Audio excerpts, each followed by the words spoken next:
आज शनिवार है और अभी आप लोगों को इतिहास के जो कई बार रिपीटेडली स्टैटिक जो जीके होता है ना, स्टैटिक जीके जो होता है वो आपको पढ़ाएंगे। कुछ नहीं करना आप लोगों को, सिर्फ आप लोगों को समझना है।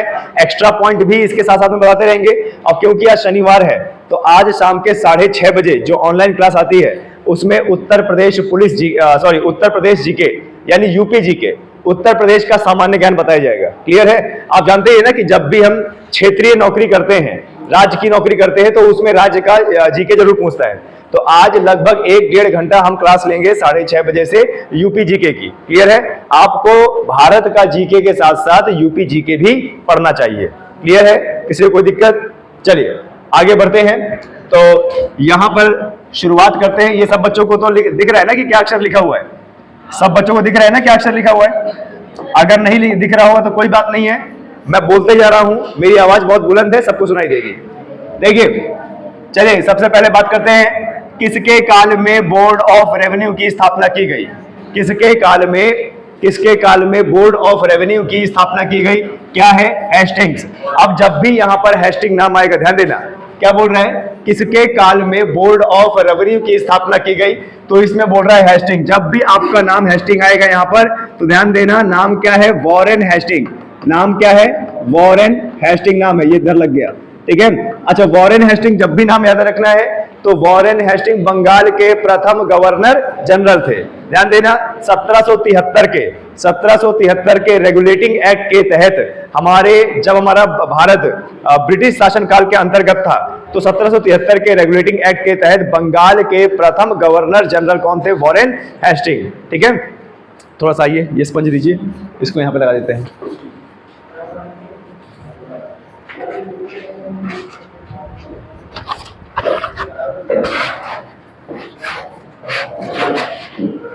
ओके, देखिए किसके काल में बोर्ड ऑफ रेवेन्यू की स्थापना हुई थी, तो वो क्या है? हेस्टिंग है। ठीक है, वॉरेन हेस्टिंग कौन थे भाई? वॉरेन हेस्टिंग बंगाल के प्रथम गवर्नर जनरल थे। ध्यान देना, हमारे एग्जाम में संविधान का ये टॉपिक बहुत पूछता है। ठीक है, देखिए बंगाल का प्रथम governor general Warren Hasting, Bharat का प्रथम governor general Lord William Bentinck, Bharat का प्रथम वायसराय लॉर्ड कैनिंग, भारत का अंतिम वायसराय लॉर्ड माउंटबेटन, स्वतंत्र भारत का प्रथम गवर्नर जनरल लॉर्ड माउंटबेटन, स्वतंत्र भारत का प्रथम और अंतिम भारतीय governor general Shri Rajagopalachari. Clear है? तो ये आप लोगों को इतना याद रखना है, प्रथम बहुत पूछता है। और आपको बता दे, जितने भी प्रश्न आएंगे ना, ये प्रथम, ये लॉर्ड माउंटबेटन, ये सब, इसमें सबके सब प्रथम वाले ऑप्शन ही रहेंगे। कोई व्यक्ति कहीं ना कहीं प्रथम रहेगा, यहां पर आप कंफ्यूज हो जाओगे।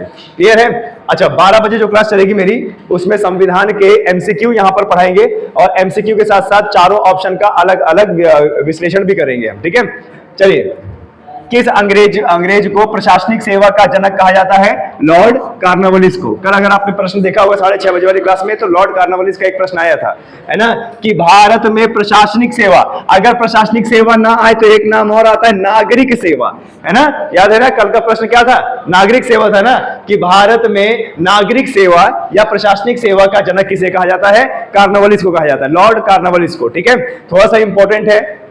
ठीक है, ध्यान से दीजिएगा, भारत में नागरिक सेवा या भारत में प्रशासनिक सेवा का जनक किसे कहा जाता है? लॉर्ड कॉर्नवालिस को। आगे देखिए, कलकत्ता में स्थित फोर्ट विलियम कॉलेज की स्थापना किसने करवाई थी? लॉर्ड वेलेस्ली ने। किसने करवाई थी? लॉर्ड वेलेस्ली ने। ठीक है, कलकत्ता में स्थित फोर्ट विलियम कॉलेज की स्थापना किसने करवाई थी भाई? लॉर्ड वेलेस्ली ने। ठीक है, आपको बता दें, जब भी हमारे देश में ब्रिटिश आया था तो ब्रिटिश के 3 प्रमुख व्यापारिक केंद्र थे।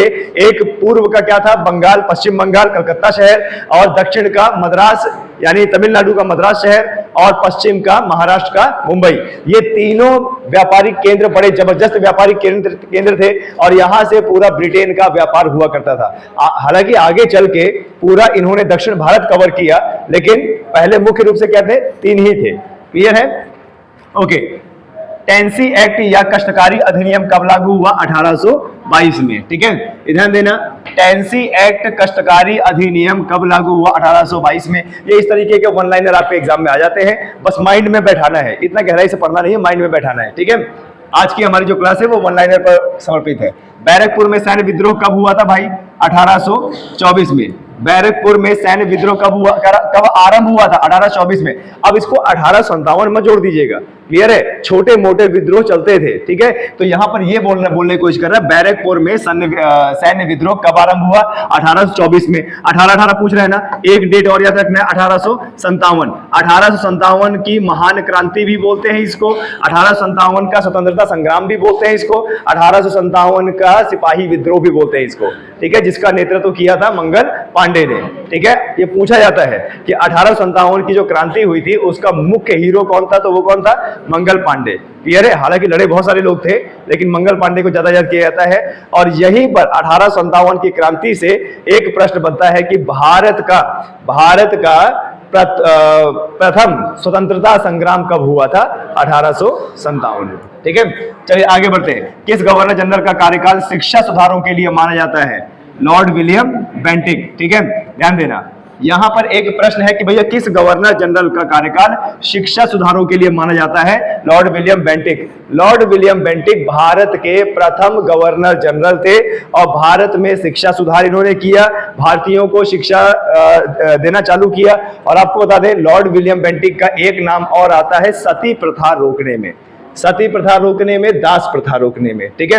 यहां पर एग्जाम में आता है कि किसके शासनकाल में सती प्रथा, किसके शासनकाल में सती प्रथा का उन्मूलन किया गया, या आप बोल सकते हो कि सती प्रथा को जड़ से खत्म किया गया, या आप बोल सकते हो कि सती प्रथा पे प्रतिबंध लगाया गया, वो लॉर्ड विलियम बेंटिक है। इसी के समकालीन कौन चल रहे थे? राजा राम मोहन रॉय। हमारे भारत के व्यक्ति इन्हीं के समकालीन थे, राजा राम मोहन रॉय। वो भी सती प्रथा के खिलाफ थे, वह विधवा पुनर्विवाह के पक्ष में थे कि अगर किसी औरत का अगर पति खत्म हो जाता है, वह विधवा हो जाती है, तो उसको पुनर्विवाह का हक होना चाहिए, महिलाओं को शिक्षा का हक होना चाहिए, ठीक है? ये चीज है। और आपको बता दें, महिलाओं, जितनी भी लड़कियां यहाँ पे बच्ची आप लोग बैठी हैं, अगर आप लोग यहाँ पर स्वतंत्र रूप से बैठी हैं बिना किसी हेजिटेट के, तो ये जो ऊपर व्यक्ति दिख रहा है ना, इसकी वजह से है, ठीक है? छत में नहीं, इधर ये देखो, डॉक्टर भीमराव अंबेडकर, ठीक है? देखिए, दलित वर्ग, महिला वर्ग, हमारे भारत के इतिहास में ये दो वर्ग ऐसे थे, एक तो पिछड़ा वर्ग और एक महिला वर्ग। ये ऐसे पिछड़े वर्ग थे कि जिनकी सुनवाई कहीं नहीं होती थी, और सबसे ज्यादा जो आप बोल सकते हो शोषण हुआ है, वो इसी वर्ग का हुआ है। तो अगर आप लोग यहाँ पर स्वतंत्र रूप से आज उत्तर प्रदेश पुलिस की तैयारी कर रहे हो या अपने सपनों को साकार करने की तैयारी कर रहे हो, तो वो वही व्यक्ति है। नहीं तो आपको बता दें, अगर ऐसे व्यक्ति ना होते तो सती प्रथा आज भी रहती, और आप में से यहाँ पर जो इतनी भीड़ बैठी हो, यहाँ पर एक ही दो लड़की बैठी होती, बाकी सब हो सकता है सती हो गई होती, है ना? क्यों? आज भी तो किसी न किसी का हस्बैंड खत्म हो जाता है ना? ये चीज है। लेकिन आज ऐसी क्रूर प्रथा नहीं है। आज क्यों नहीं है? क्योंकि हमारे संविधान में सती प्रथा को क्या माना गया है? एक अपराध माना गया है, सामाजिक अपराध माना गया है। हमारे संविधान में डॉक्टर भीमराव अंबेडकर ने क्या लिखा है कि जो सती प्रथा है वह एक सामाजिक अपराध है, समाज में नहीं होना चाहिए, ठीक है? और क्योंकि सती प्रथा का नाम आया है, तो आपको एक चीज बता दें, उस समय सती प्रथा जैसे बहुत पहले कभी हुआ होगा, बहुत पहले, ये किसी को याद नहीं है कि भाई सती प्रथा कब हुआ है, पर हाँ हो सकता है कि बहुत पहले कभी ईसा पूर्व में कभी हुआ होगा कि हो सकता है कि कोई दंपत्ति रहे हो, उसमें से किसी हस्बैंड की मौत हो गई हो, तो उसके वियोग में, उसके प्रेम के वियोग में महिला ने भी जान दे दी हो, तो आगे चल के क्या बन गया? ये नियम ही बन गया। आगे चल के क्या बन गया? ये नियम ही बन गया कि भाई जिसका हस्बैंड मर गया तो उस औरत को सती कर दो। अच्छा, आपको बता दें, जैसे मान लो सती नहीं होती थी तो समाज में कुछ बुराइयां भी आने लगी, है ना? उस महिला की वजह से समाज में कुछ बुराइयां भी आने लगी कि भाई अब इसका हस्बैंड नहीं है तो ये ऐसे ही गलत कार्य समाज में कर रही है। तो लोगों ने क्या कर दिया, फिर नियम बना दिया कि जिस औरत का पति खत्म हो जाएगा उसको सती कर देंगे। तो आपको बता दें, जब ये नियम बन गया तो भैया कोई भी महिला, कोई भी लड़की बचती नहीं थी। और उस समय बाल विवाह हुआ करता था, और बाल विवाह हुआ करता था, 9-9 साल की बच्चियों की शादी कर देते थे। और मान लो कि 9 साल की बच्चियों की शादी कर दी और उसका हस्बैंड 15 साल की उम्र में मर गया, तो 9 साल की बच्ची को सती कर देते थे। और आपको बता दें, जब ये प्रथा बन गई तो महिला को भांग खिला के, नशीली पदार्थ खिला के, सुबह से लेकर शाम तक नशीली पदार्थ खिलाते थे, भांग खिलाते थे, और जब एकदम वो नशे में धुत हो जाती थी तब जाके उसको चिता में बैठाते थे। ठीक है, मतलब बांध दिया करते थे कि अगर इसको दर्द महसूस हुआ तो भागे ना। देखो ये इतनी क्रूर प्रथा पूरे विश्व में कहीं नहीं होती थी भारत के सिवा, तो इसको तो हटानी थी, है ना। तो आपको बता दें राजा राम मोहन रॉय, विलियम बेंटिक और बाबा भीमराव अंबेडकर के उपकारों को आप लोग याद रखिए हमेशा कि आज आप अगर इतनी आजादी में हो तो उस व्यक्ति की वजह से हो, है ना। डॉक्टर विद्यावी कीर्ति सर ने कहा था कि महिलाओं अगर आपको वास्तव में पूजा करनी है तो इस व्यक्ति की पूजा कीजिए, ठीक है। इसी की वजह से आज आप लोगों को ये जीवन दान मिला हुआ है। चलिए आगे बढ़ते हैं। कलकत्ता मेडिकल कॉलेज की स्थापना कब और किसने किया था? 1835 ईस्वी में विलियम बेंटिक ने, ठीक है, ध्यान दीजिएगा। कलकत्ता मेडिकल कॉलेज की स्थापना, कलकत्ता मेडिकल कॉलेज की स्थापना कब और किसने किया था? 1835 में विलियम बेंटिक ने, ठीक है। आगे बढ़ते हैं। बालिका हत्या पर प्रतिबंध कब लगाया गया? 1830 में। ध्यान दीजिएगा 1832, 33, 34 यही वो समय था जब समाज को सुधारा गया। कई बड़े बड़े समाज सुधारक हुए। और आपको बता दें ब्रिटिश हमारे भारत में तो राज करने आए थे, ब्रिटिश हमारे भारत में व्यापार करने आए थे, राज भी किया, पर आपको बता दें ये ब्रिटिश की ही देन है कि कुछ क्रूर प्रथाओं को उन्होंने भारत से हटाया, ठीक है। तो थोड़ा बहुत हम थैंकफुल उनको होंगे, हालांकि उन्होंने हम पे राज किया, कुछ अच्छी चीजें भी लेके आए वो, कुछ बुरी चीजें भी उन्होंने हमारे भारत के साथ किया, ठीक है। लेकिन थोड़े देशवासियों को शिकायत इसलिए नहीं होती है, देशवासियों को शिकायत इसलिए नहीं होती है क्योंकि आपको बता दें उन्होंने कुछ क्रूर प्रथाओं को हमारे देश से हटाया। क्लियर है? चलिए आगे बात करते हैं। बालिका हत्या पर प्रतिबंध कब लगाया गया? 1823 में। अच्छा यहां पर एक आता है 1833, ठीक है। दास प्रथा का अंत किया गया और सती प्रथा का अंत किया गया। 1833 दास प्रथा का अंत और सती प्रथा का अंत। आगे करते हैं। किसे भारतीय प्रेस का मुक्तिदाता कहा जाता है? किसे भारतीय प्रेस का मुक्तिदाता कहा जाता है? लॉर्ड चार्ल्स मेडकॉफ, ठीक है। किसे भारतीय प्रेस का मुक्तिदाता कहा जाता है? तो लॉर्ड चार्ल्स मेडकॉफ। अब प्रेस की बात आई है, यहां पे किसकी बात आई है? प्रेस की बात आई है, तो ठीक है। तो प्रेस का मतलब जो घर में लोहा कर लेते हैं ना वो प्रेस नहीं है। प्रेस का मतलब छपाई। किसकी छपाई? आदेश की छपाई, अखबार की छपाई, पत्रिका की छपाई। तो ये प्रश्न बनता है एग्जाम में कि हमारे भारत में प्रिंटिंग प्रेस कहां से आया? हमारे भारत में प्रिंटिंग प्रेस कहां से आया? पुर्तगालियों से, ठीक है। हमारे भारत में जो प्रिंटिंग प्रेस आया है वो पुर्तगालियों से की देन है, ठीक है। लेकिन बात यह कि सबसे पहले प्रिंटिंग प्रेस कहां पे आया था? पूरे विश्व में सबसे पहले प्रिंटिंग प्रेस कहां पे आया था? चाइना में, ठीक है। सबसे पहले पेपर बना चाइना में, सबसे पहले प्रिंटिंग प्रेस आया चाइना में। उसके बाद टेक्नोलॉजी मतलब आगे बढ़ती रही और हमारे भारत में जो प्रिंटिंग प्रेस आया है वह पुर्तगालियों की देन है, ठीक है। कहा जाता है कि जो आलू है वो भी पुर्तगालियों की ही देन है हमारे यहाँ, है ना। मैं इस बात को नहीं मानता कि भाई जो आलू है 1498 में पुर्तगालियों के द्वारा हमारे यहाँ आया। ऐसा क्या हो सकता है? क्या बताइए?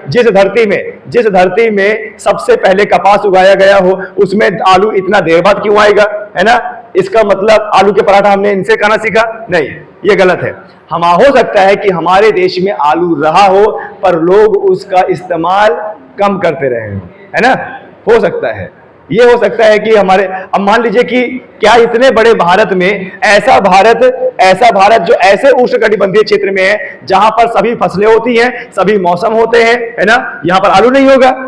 कितनी झूठ बात है ना। उसके बाद जब हमारे देश में आलू का प्रचलन हुआ तो इतना भयंकर आलू खाया गया कि सबके साथ आलू जोड़ दिया। आलू मटर, आलू टमाटर, आलू गोभी, आलू भिंडी में भी आलू जोड़ दिया भाई साहब, है ना। भिंडी अकेले क्यों पके? आलू को भी मिलाओ, है ना।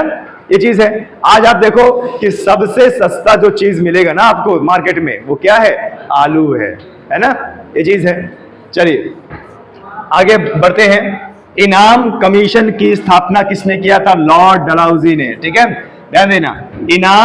इनाम कमीशन की स्थापना किसने किया था? लॉर्ड डलहौजी ने। पर यह प्रश्न कम आता है, यह प्रश्न बहुत ज्यादा आता है कि कौन सी नीति? लॉर्ड डलहौजी ने कौन सी नीति? हड़प की नीति। लॉर्ड डलहौजी ने कौन सी नीति चलाई थी भाई? हड़प की नीति। हड़प की नीति का मतलब उस समय राजा रानी हुआ करते थे, 1857 की बात बता रहे हैं। उस समय राजा रानी हुआ करते थे, तो कुछ राजा रानी के खुद की संतान नहीं हुआ करती थी, तो वो गोद लिया करते थे। तो गोद लिए हुए संतान को दत्तक पुत्र कहा जाया करता था। और लॉर्ड डलहौजी ने ये नीति लगाया कि जिस भी राजा का खुद की संतान नहीं है, गोद ली हुई संतान है, उसका पूरा का पूरा साम्राज्य ब्रिटिश द्वारा हड़प लिया जाएगा, जिसमें यह महारानी लक्ष्मीबाई भी थी। ठीक है, तो ये नीति इन्होंने लागू किया था लॉर्ड डलहौजी ने। तो ये काफी बार एग्जाम में आता है कि भैया लॉर्ड डलहौजी ने कौन सी नीति की थी? हड़प की नीति। क्लियर है? चलिए आगे देखिए, किस कर व्यवस्था के अंतर्गत किसानों से उपज का 50% वसूला जाता था? ठीक है, देखिए क्या बोल रहा है, किस कर व्यवस्था के अंतर्गत किसानों से उपज का 50% वसूला जाता था? रैयतवाड़ी व्यवस्था। रैयतवाड़ी व्यवस्था क्या है?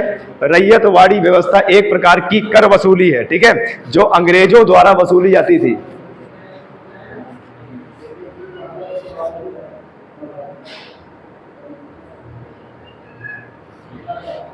जो अंग्रेजों द्वारा वसूला जाता था, रैयतवाड़ी व्यवस्था। आपको बता दें, ये जो रैयत शब्द है, ये साउथ में बहुत इस्तेमाल किया जाता है। ये जो रैयत शब्द है ना, ये साउथ में बहुत इस्तेमाल किया जाता है। रैयत का मतलब होता है किसान। ठीक है, आपको बता दें, साउथ में बोलते हैं रैयत बंधु। रैयत बंधु, रैयत का मतलब होता है किसान, मतलब किसान बंधु, किसानों से वसूला गया कर कौन सा? रैयतवाड़ी व्यवस्था। ठीक है, आगे बढ़ते हैं। नर बलि प्रथा का अंत किस गवर्नर के काल में हुआ? लॉर्ड डलहौजी। ठीक है, नर बलि प्रथा का अंत किस गवर्नर के काल में हुआ? लॉर्ड डलहौजी। ठीक है, आजकल क्या है कि आपने देखा है ना, नरबली, ये नरबली पता है क्या? तंत्र मंत्र में किया करते थे नरबली, है ना।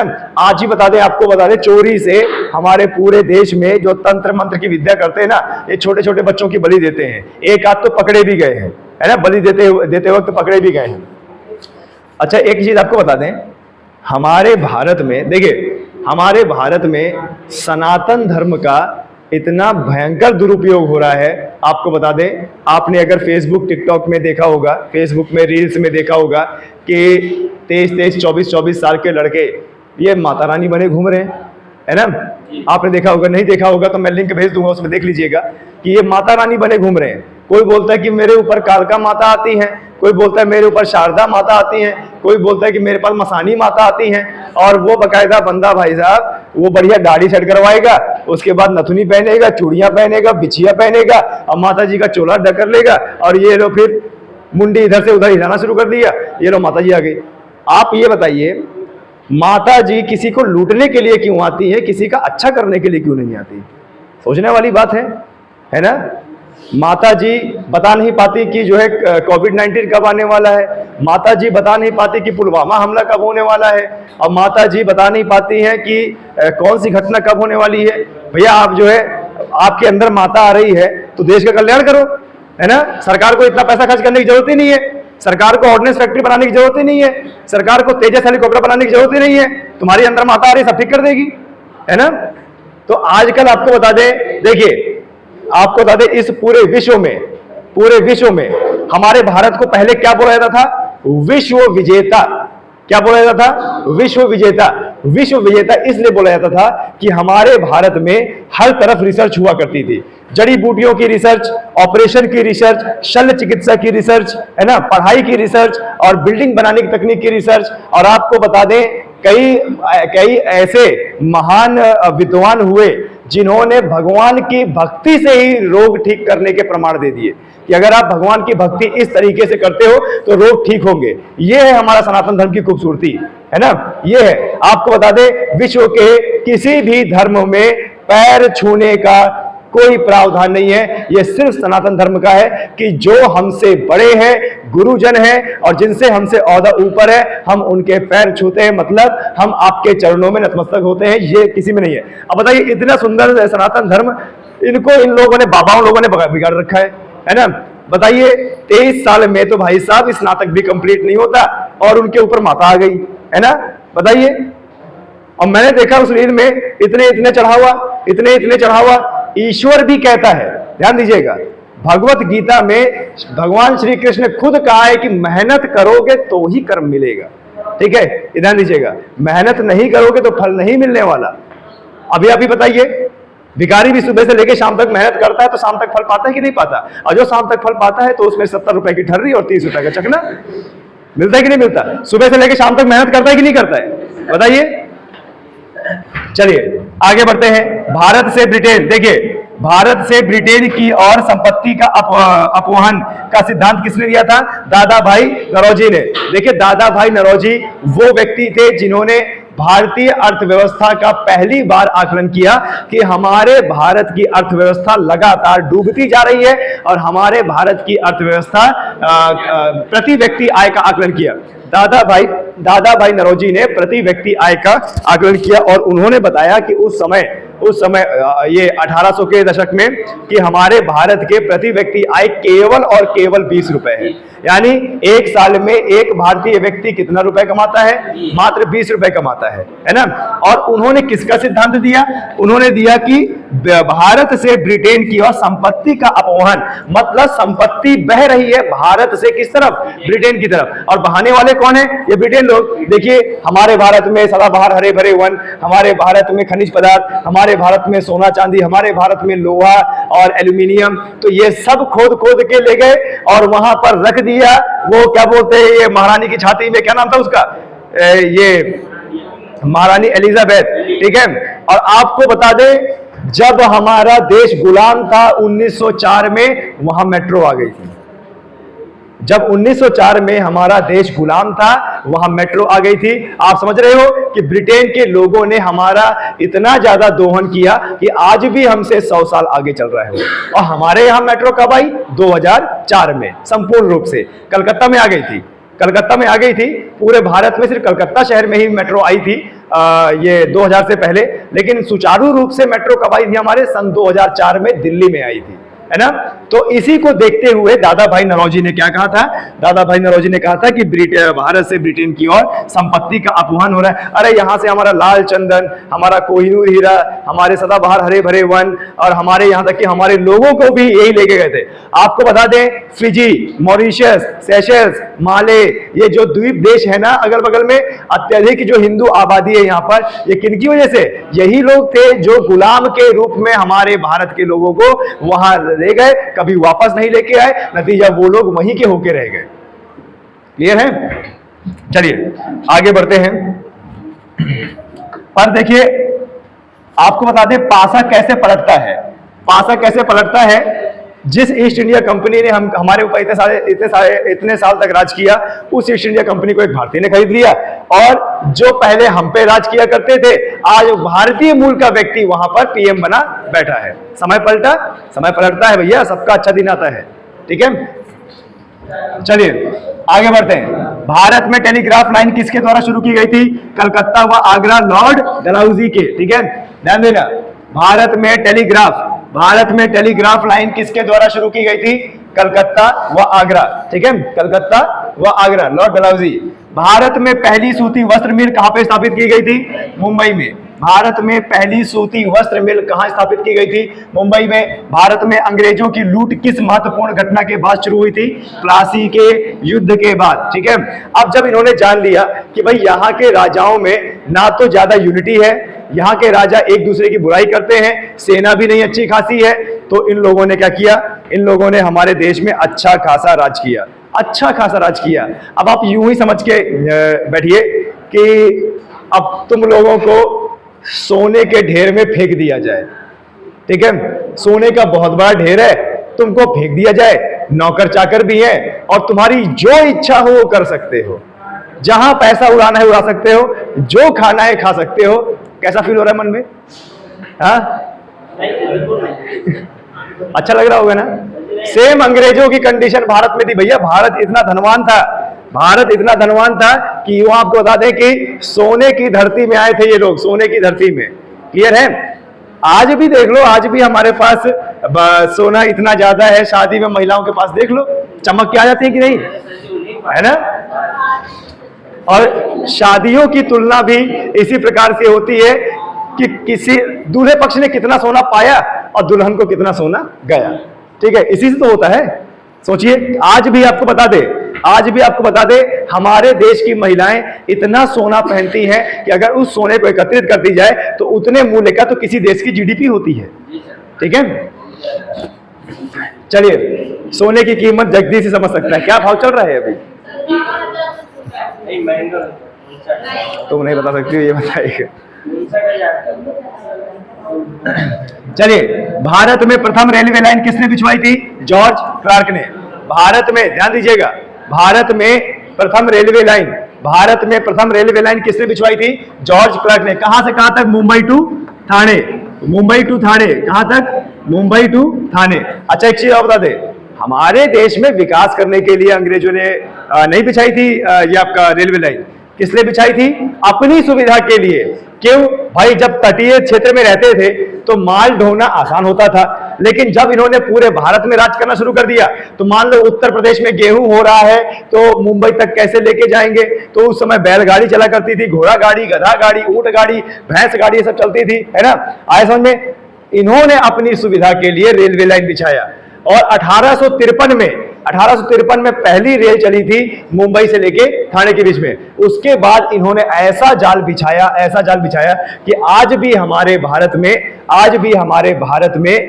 इतना ज्यादा ट्रेन का जाल बिछा हुआ है, कहीं दूर जाने की जरूरत नहीं है। चित्रकूट रेलवे स्टेशन को देख लो, पूरे दिन भर में यहाँ पर 54 ट्रेनें गुजरती हैं। बहुत पेड़ काटे गए, बहुत दोहन हुआ, भारत का बहुत दोहन हुआ, आपको बता दें। चलिए, भारत में ब्रिटिश भू राजस्व प्रणाली का अधिक लाभ किसे प्राप्त हुआ? जमींदारों को। ठीक है, भारत में जो बड़े बड़े साहूकार हुआ करते थे, भारत के लोग हुआ करते थे, उनको सबसे ज्यादा फायदा हुआ। कैसे फायदा हुआ? अंग्रेजों ने बोला तुम साहूकार हो यहाँ के, चलो एक काम करो, हम तुमको तभी बख्शेंगे जब तुम पूरे गांव का टैक्स इकट्ठा करके हमें दोगे, है ना? अब आपको बता दें, अंग्रेजों को यह नहीं पता होता था कि साहूकार कितना टैक्स वसूल रहा है। बस उसने जैसे बोल दिया, जैसे मान लीजिए कि जगजीश है, अब जगजीश तरहुआ गांव का साहूकार है, तो मैंने जगजीश से बोल दिया कि भैया इस गांव से मुझे 1 लाख रुपए चाहिए, है ना? तो इन्होंने बोला ठीक है मालिक, 1 लाख रुपए दे देंगे आपको। पर मुझे ये नहीं पता था कि ये मुझे 1 लाख रुपए दे रहा, खुद 99 लाख कमा रहा है। तो आपको बता दें, अंग्रेजों को भी इतना फायदा नहीं हुआ जितना फायदा किसको हुआ? हमारे देश के साहूकारों को, क्योंकि कभी उनको पता ही नहीं चलता था कि साहूकार ने कितना वसूला। जगजीश को मैंने बोला 1 लाख रुपए दीजिए, इसने मुझे 1 लाख रुपए बड़े आसानी से दे दिया, और मुझे क्या पता कि ये कम से कम 50 लाख वसूले बैठा है ना? ये बताइए, आज भी अगर महारानी देख रही होगी ना तो बोलेगी अरे यार, ये साहूकारों की राजनीति हमें समझ में नहीं आई, समझ में आ जाती तो आज हमारे पास और पैसा होता, है ना भाई? ऊपर देखने के बाद तो भविष्य पता चल ही जाता है, आत्मा बन जाती है ना। किसके द्वारा, देखिए, किसके द्वारा बंगाल की बिहार में स्थायी बंदोबस्त का शुभारंभ किया गया? Lord Cornwallis. ठीक है, किसके द्वारा बंगाल व बिहार में स्थायी बंदोबस्त का प्रारंभ किया गया? Lord Cornwallis. ये क्वेश्चन बहुत कम चांसेस होते हैं आने के, सबसे ज्यादा आएगा नागरिक सेवा का जनक। पिता, शुरुआत, अंत, यही तो सब पूछा जाता है एग्जाम में। ठीक है, आगे बढ़ते हैं। रैयतवाड़ी व्यवस्था कब लागू की गई? 1820 में। कहा की गई भाई? दक्षिण में। दक्षिण में भी कौन से क्षेत्र में? तमिलनाडु के क्षेत्र में। दक्षिण में भी कहां पे? तमिलनाडु के क्षेत्र में। वहीं पर किसानों को रैयत बोलते हैं। ठीक है, आगे बढ़ते हैं। पहली बार औपचारिक रूप से महालवाड़ी प्रथा कब लागू की गई? 1822 में। महालवाड़ी प्रथा भी टैक्स वसूलने का कार्य करती थी, या फिर आप बोल सकते हो टैक्स व्यवस्था, कर व्यवस्था। महालवाड़ी भी क्या थी? टैक्स व्यवस्था ही थी, भारत के लोगों से टैक्स वसूलना। अंग्रेजी शासन में कौन सा क्षेत्र अफीम उत्पादन के लिए प्रसिद्ध था? ठीक है, अंग्रेजी शासन में कौन सा क्षेत्र अफीम उत्पादन के लिए प्रसिद्ध था? ऊपर क्या? बिहार। देखो, बिहार बहुत पहले से नशे में धुत था, आज भी नशे में धुत है, है ना? भले ही वहां पर दारू बैन कर दी हो, पर चोरी से तो बिकती है। देखिए, बिहार एक चीज के लिए और प्रसिद्ध था, नील की खेती के लिए। याद है ना? नील की खेती यहाँ के किसानों से मार मार के करवाई जाती थी। नतीजा क्या हुआ कि यहाँ के जो किसान थे, किसान बंधु थे, जब गांधी जी भारत आए साउथ अफ्रीका से, तो उन्होंने गुहार लगाई कि भाई गांधी जी आप हमारे बिहार में आइए, चंपारण में आइए, यहाँ पर हमसे जबरदस्ती नील की खेती करवाई जाती है, तो यहाँ पर थोड़ा सा हमारा भी उद्धार कीजिए। गांधी जी गए बिहार, चंपारण में किसानों से मिले और वहां पर उनका सहयोग किया, और गांधी जी का पहला आंदोलन कहां से शुरू हुआ?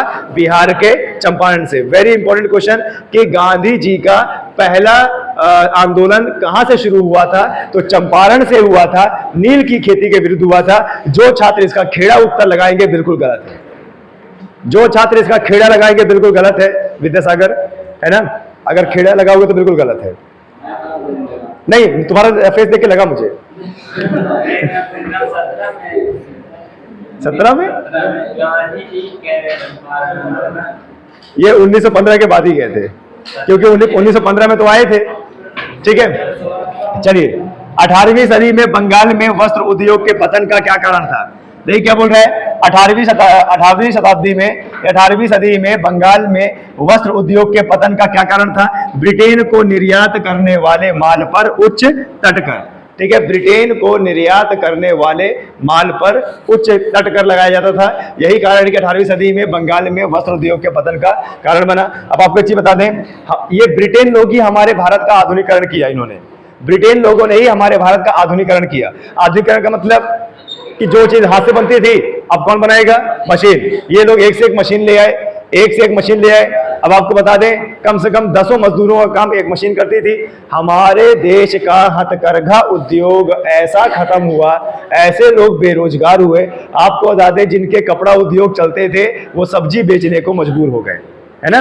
आपको एक चीज बता दें, चित्रकूट में भी मैंने एक चीज देखा कि अभी लॉकडाउन चला, लॉकडाउन लगा, लॉकडाउन ने लोगों को ऐसा बर्बाद किया कि जो प्राइवेट स्कूल में टीचर थे, पढ़ाते थे, ज्ञान देते थे, वो बेचारे अब जो है कहां चले गए? सब्जी बेच रहे हैं। ये मेरे आंखों का देखा है। तो स्थिति होती है ना? स्थिति होती है, स्थिति कभी अप होती है, कभी डाउन होती है ना? तो किसी भी व्यक्ति की स्थिति को देखकर उसे तौलना नहीं चाहिए, है ना? आज समय खराब है, कल अच्छा भी आएगा, क्योंकि समय कभी भी टेम्परेरी होता है, परमानेंट नहीं होता है ना? आप लोग भी समझिए, अगर आपके घरों में दिक्कतें चल रही हैं, ठीक है, आपके घरों में दिक्कतें चल रही हैं, तो ये मत समझिए कि दिक्कत हमेशा रहेगी, ये टेम्परेरी है, आज नहीं तो कल ही सुधरेगा। क्लियर है? सिक्के के दो पहलू होते हैं, जीवन के भी दो पहलू होते हैं। देखिए, नील कृषकों की दुर्दशा पर लिखी गई पुस्तक नील दर्पण के लेखक कौन है? दीन बंधु मित्र। ठीक है, नील कृषकों की दुर्दशा पर लिखी गई पुस्तक नील दर्पण के लेखक कौन है भाई? दीन बंधु। ठीक है, अंग्रेजों द्वारा प्रथम कहवा मतलब कॉफी, कहवा बागान कहां लगाए गए थे? वायनाड जनपद में, वायनाड जनपद में। आया समझ में? ओके, ब्रिटिश लोग, पुर्तगाली लोग पता है क्या बोलते हैं? हमने खोज निकाला भारत को, हमने खोज निकाला भारत को। मतलब इससे पहले भारत हिंद महासागर में विलुप्त था, है ना? ये 1498 में आए नाव के द्वारा, और जैसे ही आए भारत उठ गया, है ना? ये लोग बोलते हैं कि हमने भारत की खोज की, मतलब 1498 से पहले भारत था ही नहीं, है ना? मुझे तो इब्राहिम लोधी पे अफसोस हो रहा है कि वो सुनेगा तो क्या सोचेगा, है ना? ये बोल रहे हैं कि 1498 में हमने भारत खोजा और उन्होंने 1498 में पहले राज कर दिया। इनके आने से पहले भारत में 5 वंश चल चुके थे, और उससे भी पहले राजाओं का वंश चल चुका था, उससे भी पहले ऋग्वेद वंश चल चुका था, उससे भी पहले विश्व की सबसे प्राचीनतम संस्कृति कौन सी? सिंधु घाटी सभ्यता चल चुकी थी, है ना? हमारे भारत के लोग क्या बोलते हैं कि पुर्तगाल से भारत तक का रास्ता खोजा था पुर्तगालियों ने। ये सटीक आंसर है। पुर्तगाल से लेकर कहां तक? भारत का रास्ता खोजा था, है ना? अब मैं बताऊं, मान लो कि मैं किसी दिन नशे में ज्यादा हो गया, मैं इस दिशा में चला गया, मैं तरहुआ चला गया, मैं बोलूं तरहुआ की खोज कर दी, है ना? तो जितने तरहुआ वहां से मुझसे लड़नी पड़ेंगे, बताइए, है ना? यहां चला गया तो कालूपुर चला गया, खो चला गया, तो मैंने महेश को बोल दिया खो को मैंने खोज निकाला, इससे पहले था ही नहीं। आगे बढ़ते हैं। भारत में अंग्रेजों के समय प्रथम जनगणना किसके कार्यकाल में हुई थी? लॉर्ड मेयो के द्वारा। ठीक है, ध्यान देना, जनगणना का नाम आया है तो ध्यान देना। अभी आपके एग्जाम में 2011 की ही जनगणना आएगी, क्योंकि 2021 की जनगणना अभी नहीं हुई है। अभी 2021 की जनगणना नहीं हुई है, आंकड़े नहीं प्रदर्शित किए गए हैं, अभी टीचरों को लगाया जाएगा जनगणना के लिए। क्लियर है? चलिए आगे बढ़ते हैं।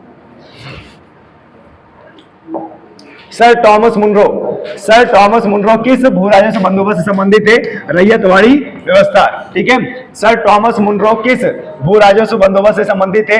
रैयतवाड़ी बंदोबस्त। ठीक है, आए समझ में। स्थायी बंदोबस्त के तहत जमींदार को पूरे राजस्व का कितना प्रतिशत राज्य को देना था?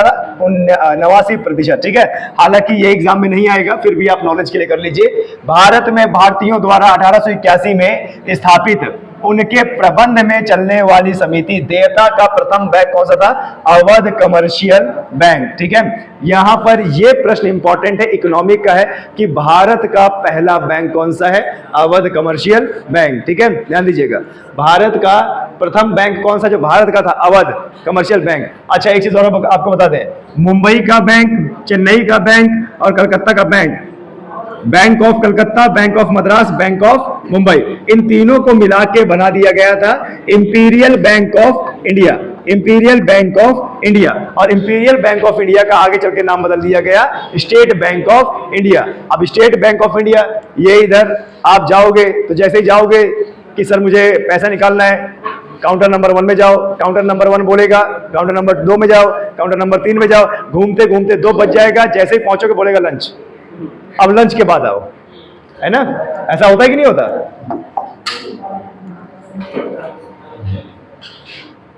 आगे देखते हैं क्या बोल रहा है। अंग्रेजों द्वारा पहली स्थायी बंदोबस्त कहां लागू किया गया था? मद्रास प्रेसिडेंसी व मुंबई प्रेसिडेंसी में।